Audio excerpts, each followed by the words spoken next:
Chapter 5. The Bridal Suite. For Con, the journey across the high peaks was a dreadful one. As darkness fell, they came across the eastern shoulder of Nan Vidar, and though Con rode on Uncle Otto's shoulders, the thin air and the biting wind were almost more than he could bear. For the Yetis, of course, it was not much worse than an evening stroll, even though they were at times wading through waist-high snow, leaping over crevices or scrambling down hair-raising icefalls. Con burrowed as deep as he could into Uncle Otto's thick coat and gritted his teeth. Ambrose, on the other hand, had recovered from his sorrow about Hubert and was in high spirits. "Will there be proper beds, like in The Princess and the Pea? What's a sweet? Is it sweet like fruit, or sweet like baby squirrels?" Con was too stiff and frozen to answer. But at last they were below the snow line and walking down a broad river valley, sheltered from the wind. Scrub and grassland gave way to majestic cedars and pines, and the lights of the hotel appeared shining through the trees. Oh, said Ambrose. "It's like in a story." Otto lifted Con from his shoulders and placed him carefully on the ground. "We will have to be very quiet," said Con. "You must wait outside and stay out of sight until I've been in and talked to my sister." Then he went on alone. Ellen wasn't really asleep. She had been a bit worried the night before, in spite of Con's note. Now it was the middle of the second night, and she knew that in the morning she must raise the alarm and start expecting the worst. So when her door opened silently and Con crept in, she was up in an instant. "Thank goodness you're back. I was getting really scared." "I'm fine. Just be quiet and listen to me," Con explained. Some people, if they were told in the middle of the night that there were 5 abominable snowmen outside who needed to be smuggled into the bridal suite of a luxury hotel, might have asked a lot of questions or made a fuss. But Ellen was not some people. "I'll get the keys and wait for you up there," said Ellen. "Are Yetis very big?" Con said yes. He could honestly say that they were on the large side. "Then they'll have to come up one by one. It's going to take a while. We'll wait for you up there." And Ellen pulled on a dressing gown and went to get the keys. Con went back outside. Yetis are absolute experts at being quiet. In the moonlight, 5 great shadows flitted across the perfectly mown lawn towards the hotel. The only sound was an almost inaudible sorry from Lucy, who was feeling peckish after her walk and happened to pass a bed of Himalayan poppies. "Right," whispered Con. "Grandma could come first." And while the others made themselves as small as possible, crouching against the wall, he led the way into the hotel. The entrance to the private lift was in the lobby. In a little room behind the reception desk, the receptionist snored softly. Otherwise, it was deserted. Grandma followed Con across the lobby to the lift, but when she saw it, she stopped dead. The lift was the old-fashioned kind, with a folding metal gate that pulled shut across the entrance. "That's a cage. I'm not going into a cage, you horrid boy." She was still whispering, but at any moment her whisper would turn into a screech. "Please, Grandma," whispered Con. "I'll come with you." Reluctantly, Grandma went in and Con squeezed in beside her. Things went better with Ambrose and Uncle Otto and Clarence. Ambrose was nervous, but he trusted Con completely. Uncle Otto was brave, and Clarence really enjoyed it, saying "Aya, aya," happily until Con shushed him. One by one, the Yetis were delivered safely to the top floor and introduced to Ellen, shaking hands with her very carefully as they'd been taught to do, so as not to break her arm. At last it was Lucy's turn, but it was horribly difficult to get her into the lift. She really didn't fit. Con pushed and heaved. Finally, he got her wedged in sideways because she was slightly less fat that way than front to back, while Con had to crawl in after her and sit on the floor under her stomach. The lift moaned and clanked and squeaked, and Con was sure that they would wake the whole hotel. But they made it to the top, and Ambrose and Clarence heaved her out with their brute strength. Then they all walked quietly along the corridor and gathered at the doors of the bridal suite. Con unlocked them and threw them open. The Yetis gasped. There, on the floor in front of them, was an enormous bear-skin rug. It was a very bad moment. The Yeti's earlids turned pale, and Lucy stumbled, almost as if she might faint. "Bears are our brothers, you see," explained Ambrose. Con and Ellen felt dreadful. After all, how would they have felt if they'd been shown into a room and found a child's skin lying on the floor? But when they had apologised and rolled up the rug and put it in the cupboard, the Yetis really began to enjoy themselves. The rooms were splendid. They were very big rooms, which was a good thing because 5 Yetis take up a lot of space. And all the furniture, the beds, the bath, the sofas and the divans, was king size. Clarence started turning the electrical light on and off and on, with a blissful smile on his face. Grandma tried the beds, bouncing up and down, her fur flying. As Yetis go, she was a lightweight, only about 23 stone, but it was touch and go whether the beds would survive. Luckily, they were built to take the weight of Rajas and billionaires, who often eat too much and get too little exercise. Lucy stared in amazement at the dressing table mirror and said, "Oh, look, everybody, it's me.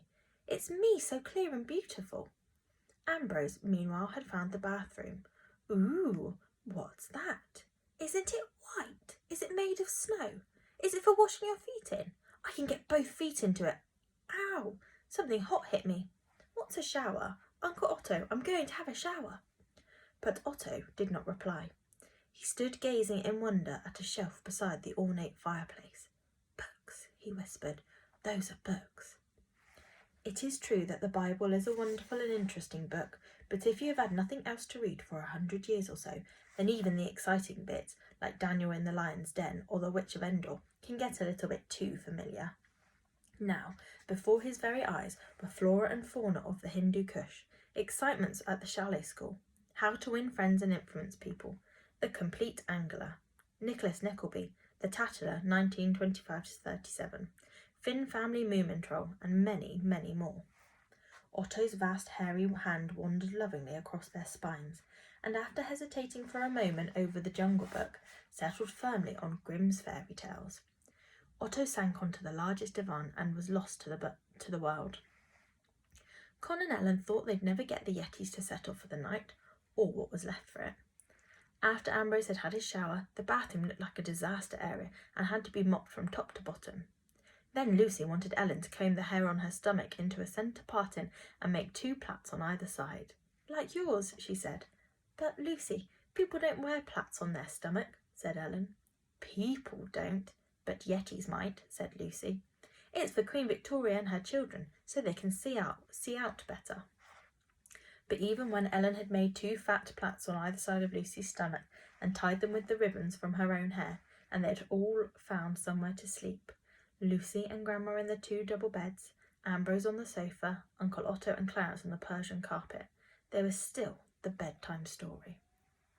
"Tell about the man-bat," begged Ambrose. "You mean Batman, Ambrose?" said Ellen.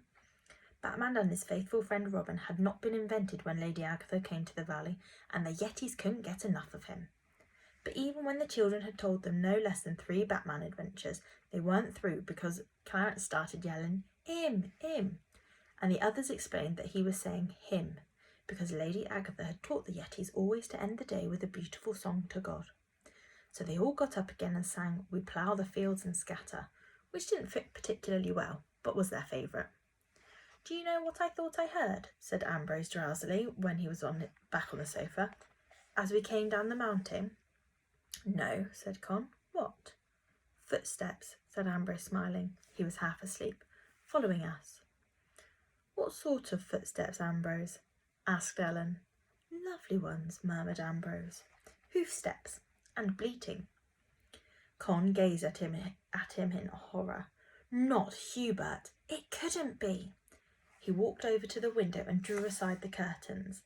In the moonlight, the grass round the hotel was empty, the woods silent and dark. "There's nothing there," said Con, sighing with relief. And then at last the children tiptoed out, locking the door in case Lucy should walk in her sleep, and went to bed, feeling as tired as they'd ever felt in their lives. The following morning, Ellen brought the Yetis their breakfast, and they all said grace. While she explained to Lucy that usually one ate just the cornflakes and not the packet, and told Uncle Otto about marmalade, which was not mentioned in the Bible, and rubbed toothpaste into his bald patch and tied Ambrose's bedsock on again, Con was down in the kitchens explaining things to his father. Mr. Bellamy, the children's father, was a very great chef. His salmon in aspic had been served at the Lord Mayor's banquet. His peaches in marzipan had been photographed for the cover of a glossy magazine, and society ladies fell over each other, begging him to bake their daughters' wedding cakes. But like so many great artists, Mr. Bellamy was a little bit excitable. When his son, after playing truant the day before, told him that he had hidden 5 Yetis in the bridal suite and was going to go with them to England, Mr. Bellamy reacted rather strongly.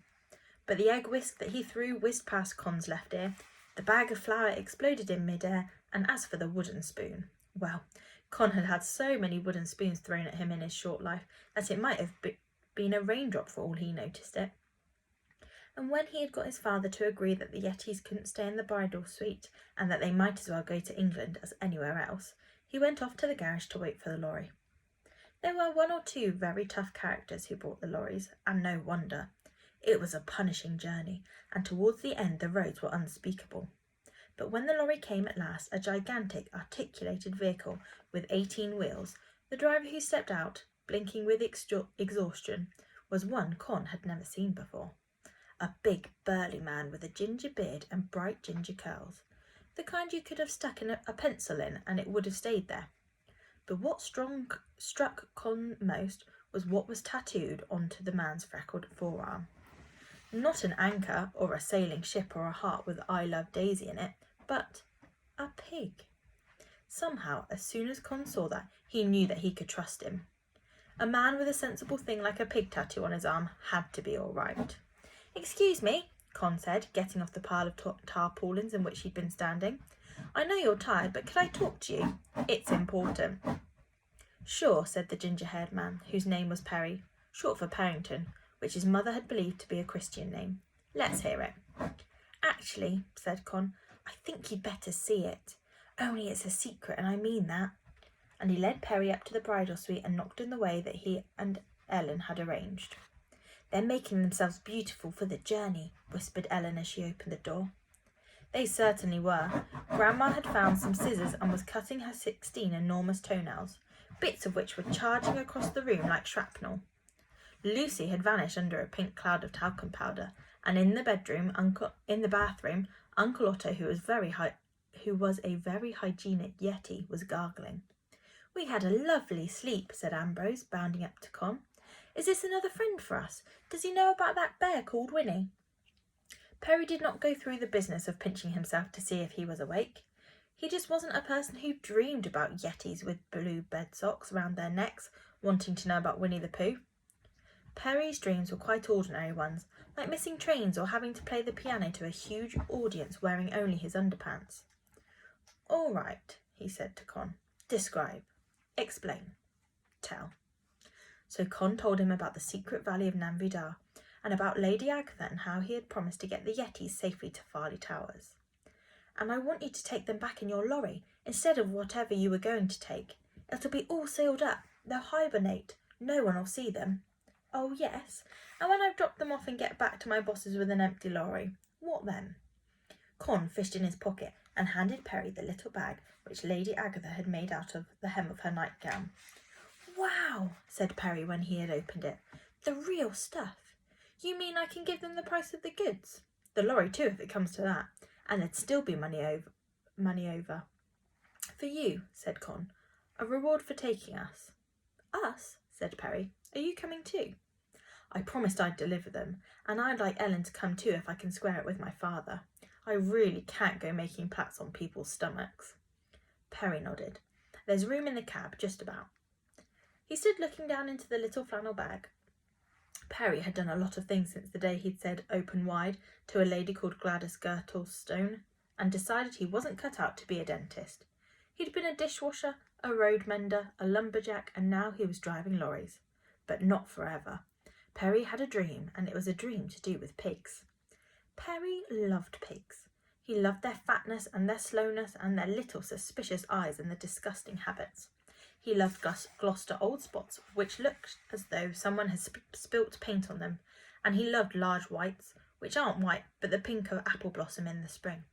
He loved Tamworths, which fatten like a dream, and he loved Saddlebacks and Windsors and those black square hairy pigs that come from Suffolk.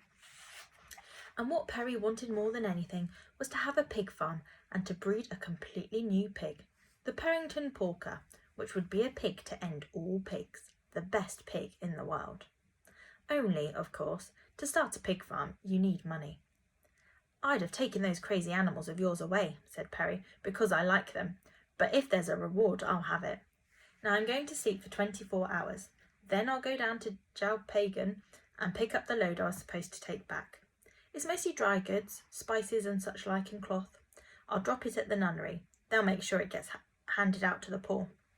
Then I'll fix the customs forms and the bump one needs to get across the borders and change some of the gold into cash for the journey. So, let's see. I ought to be ready to leave again by Thursday night. Can you have the Yetis in the hotel garage just after midnight? There shouldn't be anyone around then. Con nodded. Thanks, he said, holding out his hand. He'd have liked to say more, but just then Lucy said, sorry, and began to choke horribly on the talcum powder. You could say a lot about looking after Yetis, thought Con, as Ellen climbed onto a chair to thump Lucy on the back, but not that it was easy. It was midnight on the following Thursday. It had taken the Yetis a long time to leave the bridal suite because they had to say goodbye to everything. Goodbye bathroom, goodbye toothpaste, goodbye electric light, and that, of course, had made them sad, and so they'd cried. But now they stood in the hotel garage staring at the huge 18-wheeled canary yellow vehicle which was to take them to Britain. On the trailer was an enormous metal container, almost as big as a railway carriage. It too was painted yellow, and on it, in big black letters, were the word Cold Carcasses, Inc. What's a carcass? Said Grandma suspiciously. Con and Ellen exchanged glances in the light of the lorry's headlights. Well, it's sort of, a cow after it's been, ready for eating. I thought as much, said Grandma grimly. Well, if anyone thinks I'm travelling halfway round the world labelled a cold carcass, let alone cold carcass with ink on it, then they can think again. Cows are our brothers, you see, explained Ambrose, and the children sighed because they had a feeling that everybody was going to be the Yeti's brother, and though they approved of this and knew it was right, it did seem to make things rather complicated. But fortunately, at that point Clarence, who hadn't understood about the carcasses, said, ox, which turned out to be box, and started climbing into the back of the lorry. After that, the other Yetis got in too. There was a big, wide rack for each of them, a bit like a ship's bunk, and a passage down the middle, and a tiny peephole at the end through which they could see into the cab of the lorry, and the people in the cab of the lorry could see them. Lucy oozed over the edge of her rack a bit, but on the whole they admitted that it was very snug and comfortable. When we wake up, shall we really be at Farley Towers? Asked Ambrose. Really, said Con. All you have to do is hibernate and leave it to us. Only, of course, we can't hibernate just like that, said Ambrose craftily, putting his head on one side and gazing at Ellen. You'll have to tell us a cold story, the coldest story ever. So while Con turned the freezer to maximum, Ellen told them about the Snow Queen in her palace of glittering ice, and about little Kay whom she carried away in her sledge and kept a prisoner. And the Yetis thought it was very beautiful and very sad, and just about as cold as you could expect a story to be. And the Yetis were just getting very limp and drowsy, and Ellen had just kissed them all good night, when from the patch of darkness outside the garage door there came a trembling, bleating sound, a sound which turned Con's heart to stone. What is it, Con? Asked Ellen. But there was no need for anybody to tell her. Tottering into the headlights of the lorry, his idiot head waving from side to side, his left horn even more crumpled than it had been in Namvidar, came Hubert. In a second, Ambrose, his drowsiness forgotten, tumbled from the rack and leapt out of the lorry. It's my yak! It's my pet! It's Hubert! It was him I heard on the mountain. Oh, Hubert, you'll be able to come to England with us. No! The words burst from Con. I can't do it. You've got to tell him to go home. The other Yetis had followed Ambrose out of the lorry. Now they looked rather pityingly at Con. We could say go home, explained Uncle Otto. We could say go home 300 or 400 times, but you may perhaps have noticed that Hubert is not a very clever yak. Con said bitterly that it had crossed his mind. But we can't take him. Ellen, you'll have to get the maids to look after him. Ellen gave him a worried look. Con, it's going to take them 3 days to get the bridal suite cleaned up, and you know what a state Dad's in about us going. I just don't think he'll wear a yak. Oh, please, please, can't he come? "He loves us so much," said Ambrose, and his brown eyes started up again. "Don't you see?" said Cons. "Yaks don't hibernate. At the other end you'd find him frozen solid. Dead." There was a pause, while the Yetis took this in, and Hubert tried 2 steps, skidded on a patch of oil, and fell flat on his face. "Couldn't we stay awake? Not be refrigerated?" asked Ambrose. "Actually, I've a fancy to see a bit of the countryside myself," said Grandma. "Seems a shame to go all that way asleep." Con bit his lip, thinking hard. Yetis peacefully hibernating were one thing. Yetis awake, needing food, needing exercise, were quite another. There was real danger here. Hubert gave another plaintive bleat and tottered forward. "Oh, all right, get the wretched animal in," said Con, making up his mind. And while Ellen ran back for some powdered milk and a feeding bottle, Con turned off the freezer and slammed the door. Then Perry came from the hotel kitchens carrying a crate of beer and his guitar, and, with a last hug from Mr. Bellamy, they got into the cab of the lorry, and the long, long journey to Farley Towers began.